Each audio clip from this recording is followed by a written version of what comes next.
What you laughing about? What's wrong? What's going on, man? Wait, What are you on? yeah, what's going on? Nitpicking everything we do. Yeah, you won't go get the show going because you look over and see what expression we have. I'm just concerned, brother. That's all. I'm just having a good time, man. Keep on having a good time. I want to You ruined it. Yeah, we're ready to have some fun. Why you acting like that? Why you talking like that? Why you laughing? Why you smiling? What the fuck is so funny, Mark? Won't you do your job? Take this shit seriously. Anyway, next on our show. Some for real shit right here, Martin. Talking about that Jack Reacher, man. This is real shit. And Martin, I knew you loved it. See, the reason why I asked if you were laughing, because I knew that you loved that last Jack Reacher. I did. It was pretty much, I don't even know who Jack Reacher is, don't know what he's about.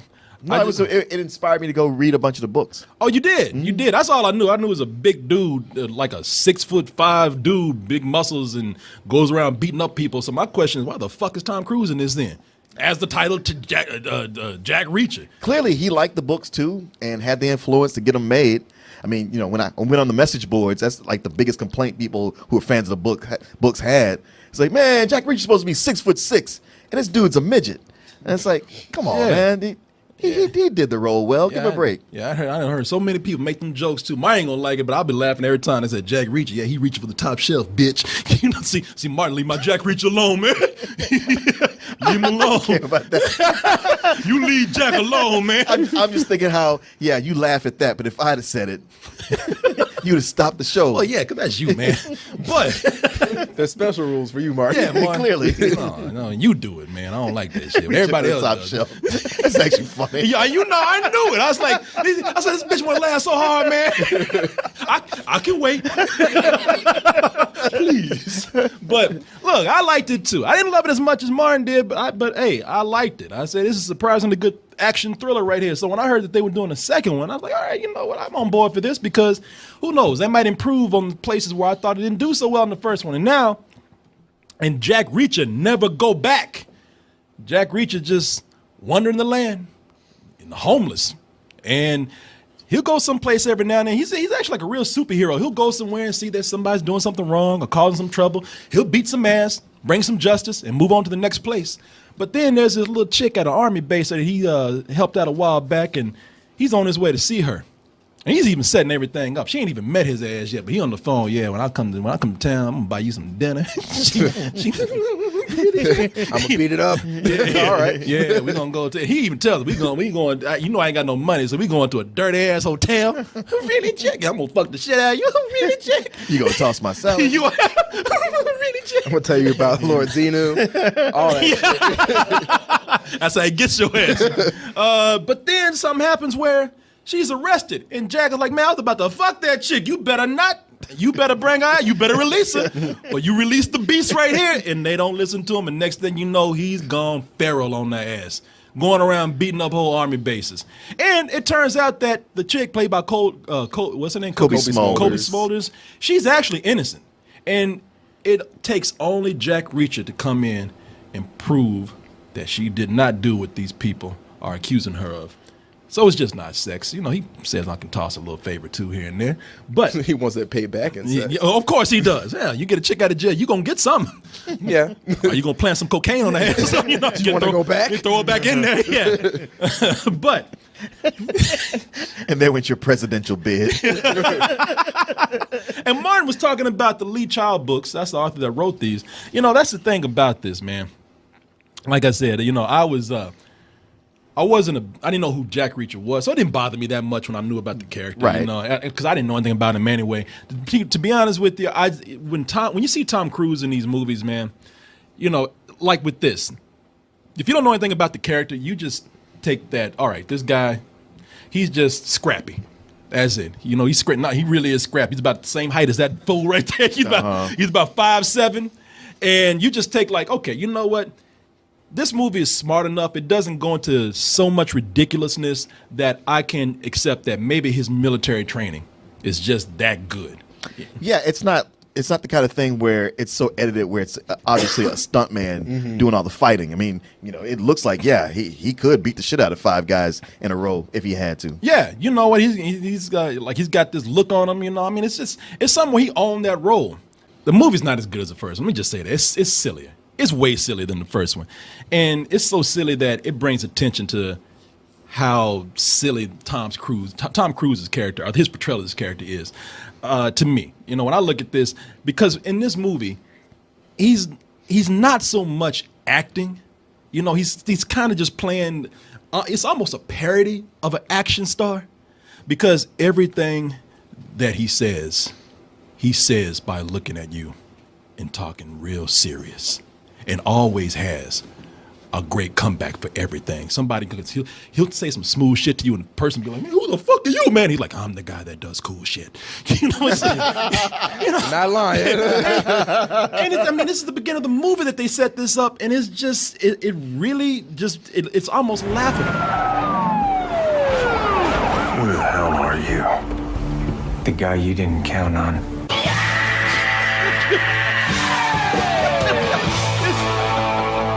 I couldn't help but think that when I saw Ray that. pose for that? What's that?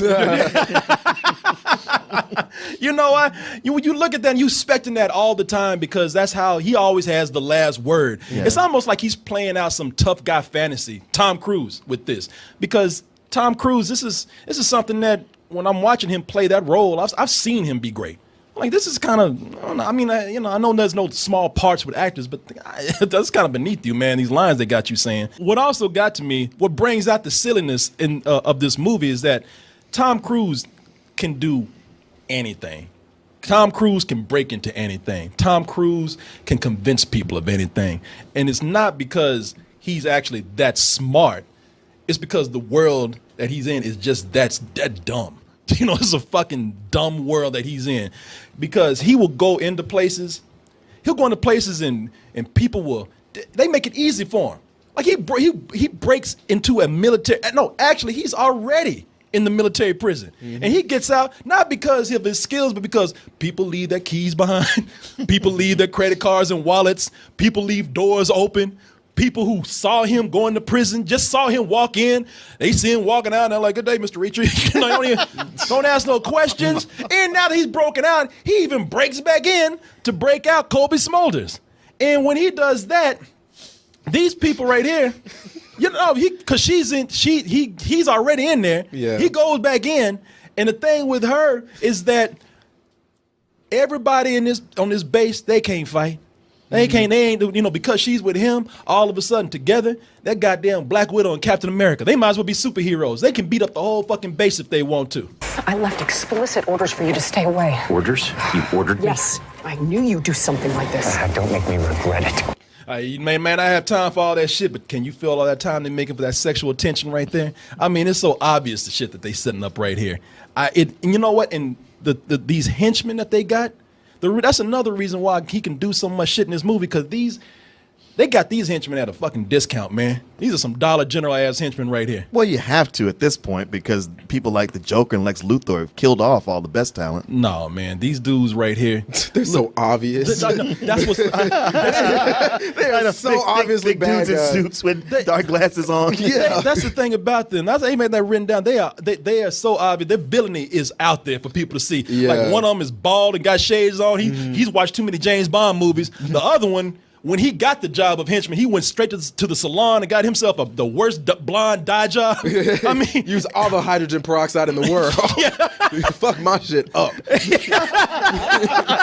looking like Duke Nukem and shit over there. Burn me. And the funny thing about him is that they're so busy playing henchmen, not doing henchmen, playing henchmen, looking at each other's dress, you know, how they're dressed and shit, like being like they're Halloween characters and shit. Tom Cruise is sitting in an IHOP eating pancakes in broad daylight, and they can't. It takes a second for them to lose him. You're supposed to be watching them. What do you think about eyes in the back of my head? How's it going? Fuck you! Going back. I don't like being followed. Do you notice that there's a gun in the back seat of that car? That henchman can shoot his ass at any moment. Then he can't interrupt his cool walk. Don't you dare. No, yeah. He's like, You know the rules. your walk is just too cool, mate. Dude, it really is the funniest part of the movie. These goons that they got, because they just bring in two more and they keep fucking up. Don't get them up in the air. Don't put them on a plane because they don't even try. That's like true. It's like they signed up for the henchman plan and just got told to send out. We don't get training and we don't have time for that. Just get on the plane. Not like, good. You'll figure out what that to is do. like it is. Like they just signed up. It's like, man, you got to catch plane. Here, go. We beating up Jack Reed, man. Go. All you contractors go to the same barber? You know what I like? I like the way that henchman was actually flattered at first. Thanks. You see, like the way he was combing his hair, like, wow, thanks, Jack. Oh shit, fucking out. And, and here's another thing. I like that woman in the back right there. All you contractors go to the same barber? That woman in the back don't give a fuck. Damn right. Well, yeah, like everybody's asleep, but they don't hear somebody getting banged around. But even the contractor, the goon himself, when Tom Cruise sat down, he didn't look like, oh shit, you're my target. He was kind of like, my friend was sitting right there, man. What are you doing? Who are you? They suck, Why are man. you here? That woman right there, she gets me, man. She's kind of like, babe, I'm on vacation. I ain't getting in the middle of this shit right here. Would you jump in the middle of this? I'd do the same thing. Well, that looked like it hurt. Sky Mall, hey. I'll be faking like I'm asleep. It's but you think that one goon right there was bad? The other one was worse. That was childish, man. He had to do that just in case he got back up. You ain't walking fast, buddy. Man, he kicked him in the foot. He was already out, man. He had to do that shit. No, he had to break his foot.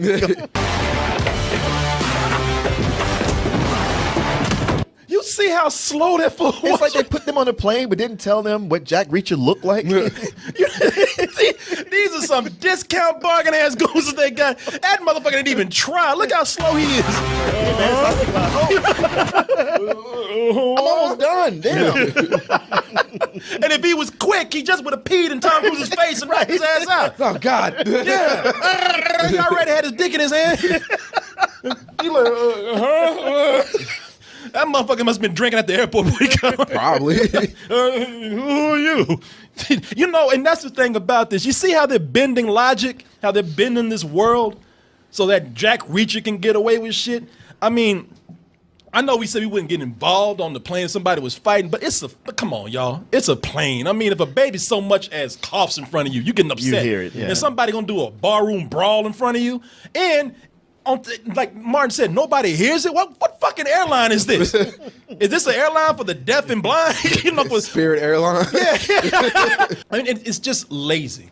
I mean, instead of trying to actually do some decent, I mean, I'm not asking for a lot.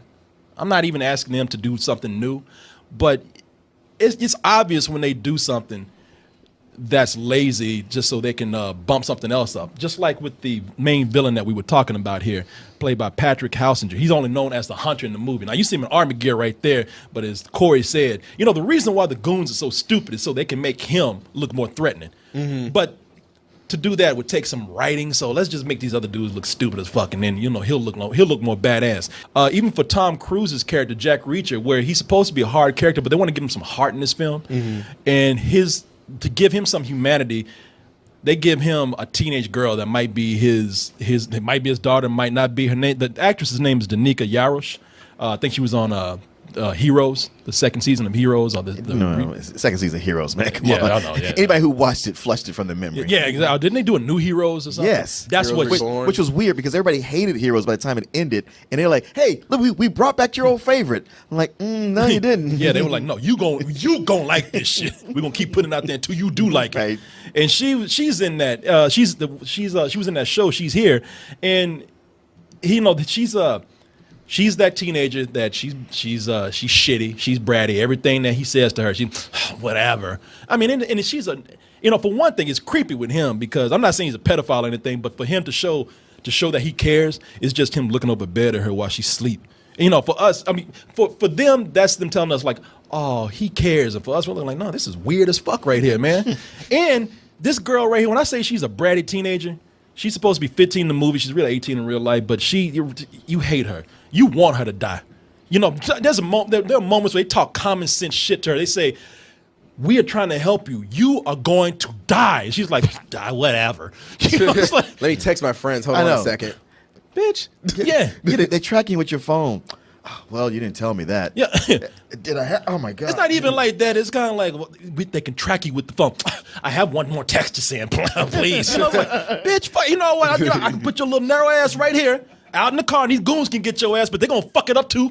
99 problems. What's that? Say 99 problems. Yeah, it's and she doesn't leave that mode at all. At least from what I saw, I had to leave about 5 minutes before the movie was done. Oh, she softens Just a little bit, but not enough to be likable. With the majority of this, I was having a good time with it, especially the first third. Like when I was watching the part when they went into a store to go check something, I was like, wow, this is like very almost shot for shot like Captain America: The Winter Soldier was. Right. So I was like, all right, this is kind of cool. But then the second they introduced that teenage daughter, man, that's when everything came to a screeching halt for me, and I was like, I can't stand this girl. Yeah. Like I feel like she's just an unnecessary plot device, and I feel like she's gonna do those same things. And like, oh wow, look, she's helping, so she's necessary, but then she's gonna do something stupid, and she did that like 4 times. So I was like, all right, she's just basically there to be like, all right, he has feelings, but you know, she's literally not. She was wasted. She did not need to be in this movie. I don't know how she was in the book, but she didn't need to be there. It's a different way they handle it in the book. I mean, there's a lot of differences,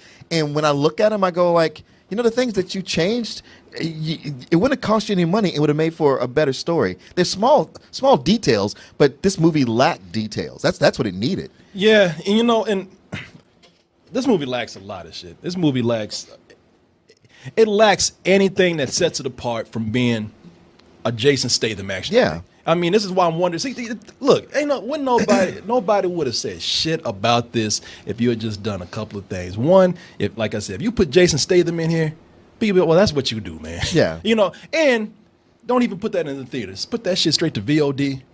No, everybody would have been like, okay, cool. I might even watch the shit. You know, I don't know. Yeah, I know what this is all about. But Tom Cruise, Tom, why you doing this shit, man? I mean, And it's his producer, Macquarie. Is it? I keep wanting to say Ralph, but that's from Star Wars. Christopher McQuarrie. Yeah, he's he's the producer on the Mission Impossible stuff. He directed Mission Impossible, Right. And he wrote the world. What is it? The one where he kept dying. It was like Groundhog Day, Edge of Space. Tomorrow. Edge of Tomorrow. He wrote yeah. Edge of Tomorrow. So you know, I'm sure that there's some ties in there that brought him in here and made this movie what it is, but this is any generic ass action flick that you will find on Netflix. You will find in Redbox. Jason Statham would probably even look at this shit and be like, "No, man, there ain't nothing in here for me." Mm-hmm. You know, it's very much a movie he would have made. yeah, it's baffling how flat this movie is, and yet they got an A-list actor like Tom Cruise to be in here. Like I was saying, either Scientology really did make him do this shit for some reason, or he's acting out some sort of tough guy fantasy with Well, this. you saw how many times his name popped up in the credits. He making money off this. His producer / writer / you're like, Jesus Christ. I guess, and but I wonder how this is going to start to perform once people kind of see that this is not anything different than what they can rent offline. If you are on Netflix and you're just browsing from poster to poster, and his face pops up and somehow he fools you into watching this bullshit, you know, you're going to be there and you're going to be like, all right, you know what? I'm at home. I watched half of this. Maybe I'll just even watch the whole thing. I don't feel like I really lost my time with it, but it's not that good either, which is why I would come around to giving this a rental. And it's a low rental. I mean, I was watching this and I was like, man, this is bad for anybody, but it's an extra level of bad because they got this boy to be in this movie. Man, you mentioned Tom Cruise 17 times. Just then. Well, let me put it in there at 18 times. Fuck Tom Cruise. He shouldn't be doing this kind of shit. Because you know what? It's all a selling point. The studios know what they're doing. That's why I feel like it's almost like that, because they put him in here and they say, you know what? Since we have him in the movie, we don't even have to try that hard with this. I think he really wants to take off with this character and No, make I didn't a say franchise. Tom Cruise. Tom Cruise really wants to be this shit. Yeah. The studio is where they just it's just like throw some shit he together. hooked up with the studio, and maybe he was in part of a deal. Like, hey, if I do this, I want to make another Jack Reacher movie, and the resources just aren't. You know, they have so much of it in New Orleans, which tells you like, hey, it's cheap to shoot there. Let's move the movie there. I mean, there's so many things where it's on the edge of being what it should be, but the writing is just what kills it ultimately, and it's like nobody knew how to have this pop like it should, and it's too bad because scene after scene after scene. I mean, like that opening scene with him with the sheriff in the diner, like that set the tone for the like. All right, well, this is a very Jack Reacher-ish scene, but nothing else felt like that. And what you brought up is very true. They make him a badass, by making everybody else so incompetent. And they don't really explain how he has the knowledge that he has. Like, yeah, if you read the books, you don't understand why he knows so much. But just a casual viewer, you're like, all right, just generic super action guy. I do agree it's a rental. It just doesn't have the things that would even elevate it to that matinee status, which sucks. Yeah. Okay. One of the things I really liked about this is, and this is something they rarely do with things like Jason Bourne and in any other Jason Statham movie, is they actually show him get like hurt. Like this part where he's like knocked down, beat up, and I was like, all right, you know, for an action movie, I rarely get to see that, so I do get to see him be vulnerable. I liked a lot of the fight choreography in here because, I mean, there was the chase scene in New Orleans. I enjoyed that escape from prison. I thought that was pretty neat, even though like it was very, very far fetched. You two are both right 100% about the writing being just like flat and not being, I guess, even any. I remember with the last movie, the writing was a little bit intelligent, but this one is just stupid. But it's an action movie, and like I know that's not a good excuse, but going into this, I was like, you know what? If it's just gonna be this stupid, and you're gonna have all these goons till you get to the boss fight, till you get to the next boss fight, all right, cool, I'm down for that. It kept my attention, and I actually had fun with some. There were a few lines and quips he had where I was like, all right, this is something that's really close to like a old throwback to an '80s action movie. And with that, man, I give this a matinee. I enjoyed it maybe a little bit more than you did, but you know, I had fun with it. You don't know horror, you don't know action, man. I'm kidding, man. I'm kidding. I mean, I probably would have gave it at least a high rental, if not a low matinee. But I'm disappointed because with this, I realized like, okay, this can't go any further now. Like I said, it's just it could have been like you're saying this some Jason Statham stuff. It could have been like Jason Statham is really this dumb. movie is so I can't forgive laziness. This movie is so lazy. Like it's a flat looking film, and they go to New Orleans to let the city do the work for the movie. You know, Basically. they go when a parade is going on. By the way, that's what studios do. They take vacation. Think about how many times a movie has gone to New Orleans to shoot a film. Because it's cheap. Because it's cheap, and they can get fucked up over there. Yeah. And they didn't go full Sandler. They didn't go to like Africa. That's true. this movie didn't have the money to do that. Australia. And you know, this is just like I said, man. This is cartoonish right here. Like, I mean, look, this villain is so villainous. He even put on his villain mascara on right there, man. So he got dark eyes and shit. Hey, look like your eyes. No. I'm a villain too. Some people say, "Boo ha ha." So, yes, your point, sir. Okay. I wish I had a trapdoor button right now. See if you got that other office. I know. Could have been reprimanded in that office. Don't you ever talk about my eyes again.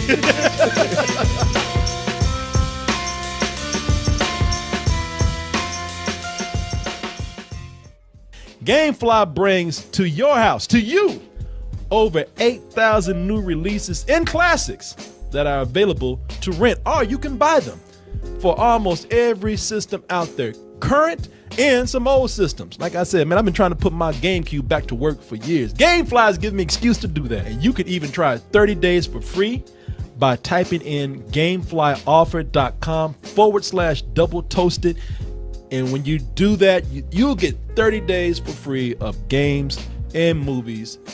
Get all those things, all of them at once. Just stay in the house. Don't go nowhere because they're all going to get brought right to your mailbox. You can also bring the element of surprise every month to your home in the form of a Loot Crate mystery box. In that box, I can't tell you what it is, but I can guarantee you it is the best in geek and gaming gear. Some people say it's like having Comic-Con brought right to your home. You don't have to leave the house for nothing. You're getting all kind of stuff.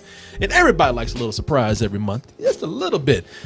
And here's another surprise for you. You know, if you go to our link, trylootcrate.com/double toasted, and you type in bridge 10, that's the word bridge and the number 10, you can get 10% off, a 10% discount on your first crate.